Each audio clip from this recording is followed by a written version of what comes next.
Bonjour tout le monde, Karine Zololo. Aujourd'hui, je reviens pour une nouvelle vidéo. Aujourd'hui, nous allons vraiment parler de ce qui concerne Papa Wemba. Alors, tout d'abord, je présente mes condoléances à toute la famille de Papa Wemba, à la communauté, notre communauté congolaise, à l'Afrique en général, à toutes personnes qui l'ont aimé, qui l'ont soutenu, qui l'ont vraiment aidé dans la vie. Vraiment, je vous présente mes condoléances. Je viens parler un petit peu vraiment de ce défunt Papa Wemba. J'ai eu à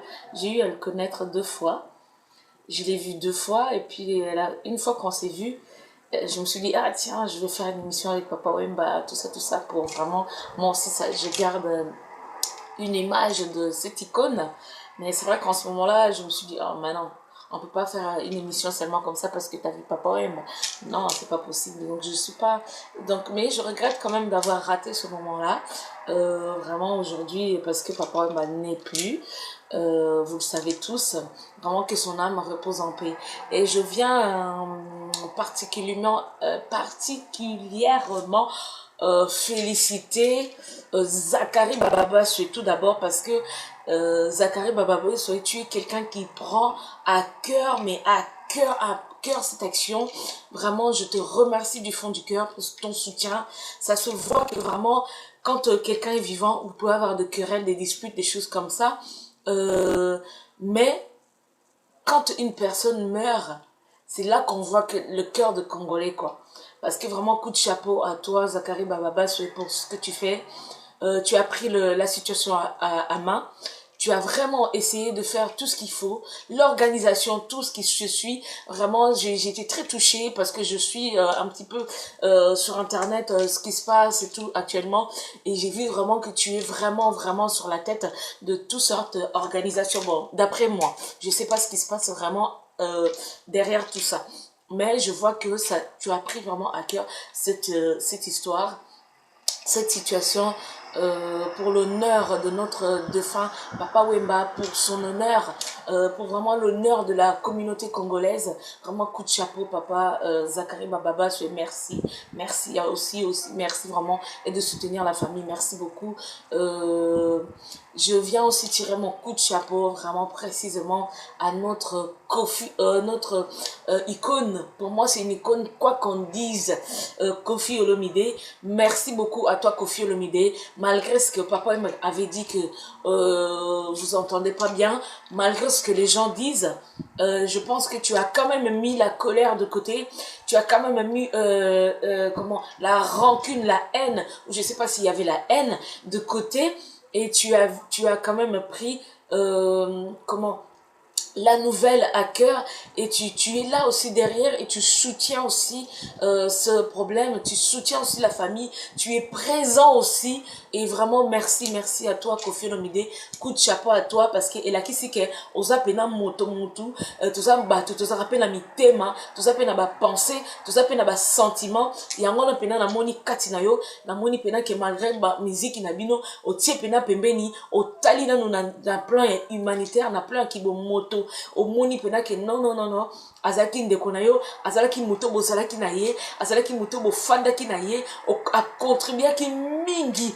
na carrière na yo. Donc bosalaki makambo ebele oyo ekokaki vraiment kosalaki lelo bozala oyo bozali lelo oyo mpe papa mapa azalaki lelo.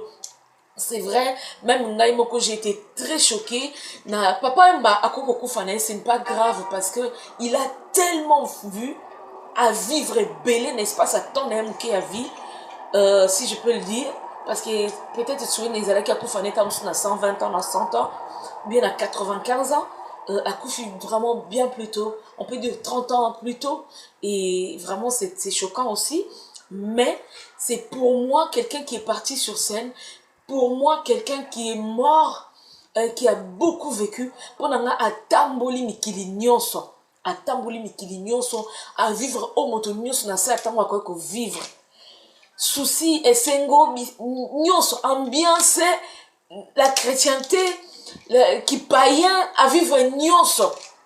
na plan pe physique, na plan pe humanitaire, à aider Batou, à soutenir Batou, à zapper mon tabac sentiment, à vivre peu selon vraiment ses désirs, ses besoins, bah rêve naïe, accomplir bah rêve naïe, passion naïe, donc à vivre vraiment, dengue vraiment papa balinga kako vivre humilité, à vivre ndenga linga ki kolata, oh bah voiture à luka mema, ma kamine sur luka ça na vie, bah mbongo à simba na vie, donc à vivre hein. Et belé vraiment oh ata lelo médecin lobaki ke ozaki kana 1 mois ya vivre 2 mois ya vivre ata kutu alobaki mais pour nanga penza papa wemba paix à ton âme vraiment na moni kutu eloko yoko ko regretter na mukili susu te au sala ki penza vraiment nyonso c'est vrai que séparation ezalaka pasi mais pour nanga penza Nzambe amonaki que il était temps parce que si il a permis à ce que au pesa molimo na yo le 25 avril 2016 c'est parce que le 24 pardon le avril 2016 donc amonaki penza que non il était temps pour toi tant na penza koka ki na se attend oyo et puis yango kana ngana lo vraiment merci na bino so ba congolais merci na RDC Congo na biso tous à la kapena na bo moko. Et surtout, na pesa sous un petit message na artiste nyonso oyo yebike ozalaka na groupe na yo songolo ezala na théâtre ezala na profane ezala nde balobaka na chrétienté ba chrétien soki oyebike ozalaka na groupe no moko songolo ozwaka moi quelque chose oyo esengaka bo partager na groupe na yo opesa pe barompe moi quelque chose na yo au foot à Kabango surtout na profane tout le monde a bon ça la Kabango ça peut savoir salaire pesa salaire na o muto azo mérité parce que lobby na yo oyebi na yango te okoko kufa na yo vanité de vanité papa mbazaki na papa munaye atiki mwasi atiki bana na ye atiki mbongo o tam susu ba pesa ki na hôtel wala privé à betaki vendredi atiki tam susu mbongo oyo ba pesi tam susu ben amé pas ba congolais pas ba camerounais tam susu vana ki na poche ba ivoirien pardon tam susu vana ki na poche na ye tam susu evanda ki na portefeuille tam susu ateka oka na valise tam susu na oka likolo na chambre hôtel nyonso etikali na passeport na bilamba nyonso etikali nango pour dire que faut na certain auto gardera image à bien ye azaki na mabe na ye mais bola mozaki belé bongo yo ndeko na ngai est-ce que bola moze belé Koffi Olomide futara ba musicien na bien na niveau o ezo sengela bango bazwa parce que vanité de vanité le peut te koyoka ke Koffi Olomide okufi le peut te koyoka o JB Piana okufi orgueil ezala on a tinate querelle ezana tinate faut vous ala bien na ba musicien na bino tant okufi ba pe ko uzala pe tant mususa koko lela mais aleli mais na kuzu albi akende pe kana pema tala makambo sala kingai te yeba pe kufa na ope nzambe pa ko tiope moi muke oko ezaka problème po bible le bito sala bien na mutu nyonso na sala tango oyo mais soki ba musicien ba ngaku na lobela te ke ba fan na bino ba talibana ou bien entre bino na bino ba tête ya groupe te ba musicien na bino obozwaka bana na bino obo encadraka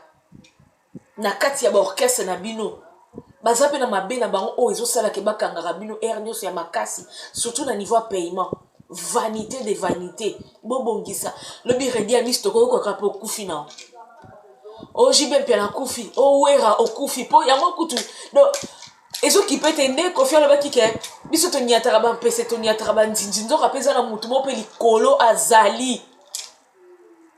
akoki mpe kodeside na vino abi peti yaka esili mpe malgré ton jeune âge abengi yo mpe esili nango mpe otiki mpe nyonso donc mokili mpe ekomi mpe sans yo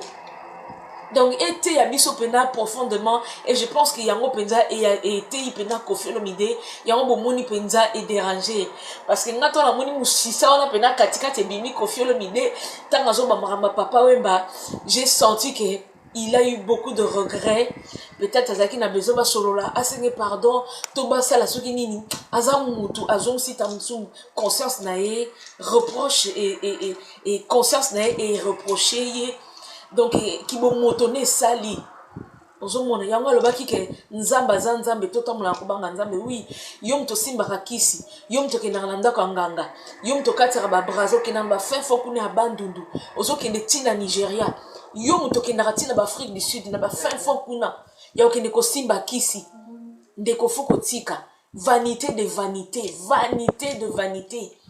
succès yango c'est bien bon mais succès fo ezala na nzambe parce que toyebi te après la mort ce qu'il y a. Et puis non seulement après la mort, tant que l'on a ça mon kilo karaboy pambabou. Non. Faut bongi ça. Kozala bien abattu. Boyo kana feza koyo boyo kani feza la entre biso na biso, libo ezo kipe na moté, ezo touché partout. Partout, to s'attendait ki kututé. Marie Missa Maroko Koufa, Marie Missa pas Koufa tika pe biso. Nie to gangi to leli to yoki mawa to salini to sali ba hommage. Mais suka a longwe na mokili a effacé na livre de vie o ya nzambe aza effacé na livre de vie lobi pe yo pe ozano effacé donc tout bongi sa bizali na biso to bon sa façon de se comporter et kozala bien yango na penza na ngaki na loba vraiment papa Wemba encore une fois paix à ton âme. Vraiment on ne t'oubliera jamais na sengi vraiment bo salela comme on dit monument nae bosalela musée nae vraiment oza ke biso na poto aso to kei donc ne kota ta musée papa Wemba totala ta ba CD nyonso botiango pena na vitrine moko pena tant tozo ya totalaka ba bilamba nae bo afficher pena na ba vitrine tant to ya totalaka penza et kozala bien ndenge gouvernement obimisi mbongo pona ko dépenser je pense que pour nous ça moi mbongo pour dépenser pour na musée ya papa Wemba et kozala bien bosala pe moi rue moko bobo pisa un peu la rue papa Wemba et Komani et kozala pe bien parce que asali mingi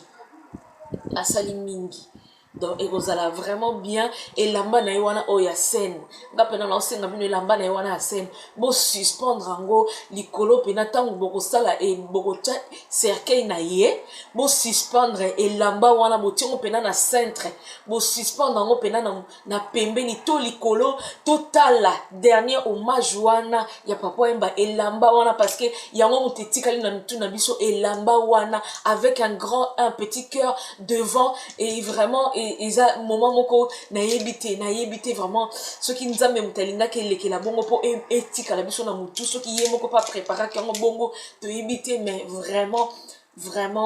bo sala penza musée bo sala rue moko papa Wemba bo sala comment bo tchaf elamba na wana penza bo tcha yango bo accrochango likolo ya cercueil na ye na mopanzi penza pas likolo mais ezala penza pembeni ya cercueil donc tozomona cercueil tozotala elamba wana ekosala ba fanatique ekosala congolais ekosala biso bien mingi poto na mokili bakotala video wana na mokili pe balobaki non biso topesi ye honneur mais tokosi mboka na ye pende memi honneur wana tina suka esali hommage wana tina suka et puis elamba wana ezala na musée botongo pena na musée elamba wana hein mama moi c'est papa Wemba penza pesa bilamba batia na musée et osala bien mokili fo ya mokili fo ya e ya kotala biloko o papa Wemba tiki bilamba o alata na ba concert bilamba o alata na ba émission bilamba o alata na ba voyage na ye na yebi keze ebele boko tia nyonso te mais bo trier ba bilamba ne ya tête o ya lingaka mingi bo tia penza yango ekosala bien biso ba o tant tozokende mon peu to mona rappel à Michael Jackson o soki nani pape soki nani akufaka basala musée moko boy batia ba biloko na ye batozo bakendaka batalaka musée pe papa Wemba ezala bien une rue aussi ce qui peut beaucoup côté ya kombo papa Wemba une nouvelle rue pour kombo tongara nango na kombo papa Wemba pende ko sala bien avenue papa Wemba et Komani ezala penda vraiment bien ezala penda un grand hommage vraiment en ce qui me concerne vraiment merci beaucoup à tous vraiment mes condoléances à tous les peuples congolais de la RDC